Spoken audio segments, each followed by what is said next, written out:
یہ are T S ادارہ کیا ہے؟ آر ٹی ایس کمیشن کیا ہے؟ اس کا ذرا وضاحت فرمائیں۔ جی، right to services commission, R T S commission, جسے simple R T S commission کہتے ہیں، خدمت تک رسائی کا قانون۔ ٹھیک ہے جی، یہ ایک انیشیٹو تھا گورنمنٹ کا 2013 میں۔ 2013 میں جب پی ٹی آئی کی گورنمنٹ آئی تھی تو انہوں نے ایک انیشیٹو لیا تھا، کچھ قانون پاس کیے تھے، تو ان میں سے یہ ایک بیسک قانون ہے۔ جی اس قانون کا جو مین مقصد، یہ مین آبجیکٹو ہے کہ یہ ہے کہ انہوں نے ہر نوٹیفائڈ سروسز کا ایک مقرر ٹائم نوٹیفائڈ کر دیا ہے، کہ ایک ٹائم رکھ دیا ہے کہ یہ سروس اس ٹائم کے اندر اس ذمہ دار آفیسر نے آپ کو پرووائڈ کرنی ہے۔ ٹھیک ہے جی۔ اگزامپل کے طور پہ ہم لے لیتے ہیں کہ ایک فرد ہے، تو فرد کے لیے گورنمنٹ نے ایک ٹائم رکھا ہے کہ یہ 7 دن کے اندر پٹواری اس کا ذمہ دار آفیسر ہے، یہ آپ کو 7 دن کے اندر آپ کو یہ سروس پرووائڈ کرنے کا مجاز ہے۔ جی تو یہ ایک بیسک اس کا پہلا وہ ہو گیا کہ یہ سروس ہے، اس کا نوٹیفائڈ ہو گیا، یہ اس کا ذمہ دار آفیسر ہو گیا۔ ٹھیک۔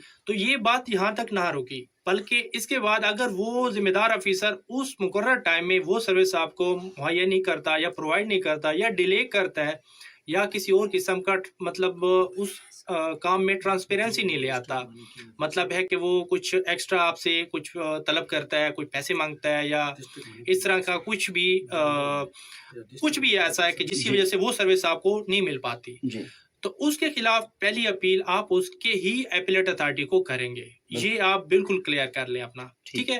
ایسا نہیں ہے کہ آپ فرض کیے کہ آپ آج گئے ہیں اور آپ کو وہ پٹواری سروس نہیں دے رہا، تو آپ فوراً ادھر سے اٹھ کے آپ چلے جاتے ہیں اپنا اس کے ڈپٹی کمشنر صاحب کے پاس جو اس کا اپیلیٹ اتھارٹی ہے کہ بھائی مجھے یہ پٹواری سروس نہیں دے رہا، کیونکہ اس میں ایک ٹائم گورنمنٹ نے رکھا ہے، تو وہ ٹائم ضرور آپ نے ود ان اس ٹائم کے، اس کی جو اسپین آف ٹائم ہے اس کے اندر اس نے وہ سروس دینی ہے آپ کو۔ تو وہ جو فرسٹ اپیلیٹ اتھارٹی ہے آپ کا ڈپٹی کمشنر ہے، جب اس کے پاس آپ کی اپیل جائے گی تو وہ دونوں فریقین کو سنے گا، آپ کو بھی اور آپ پٹواری کو بھی۔ تو اس کے بعد وہ اس قانون کے تحت وہ پابند ہے کہ وہ ایک ڈیسیجن پاس کرے گا۔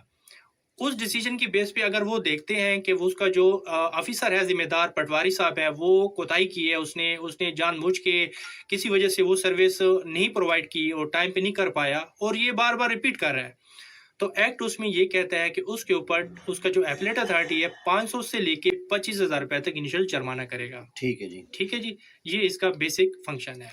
ماشاء اللہ۔ سر اگر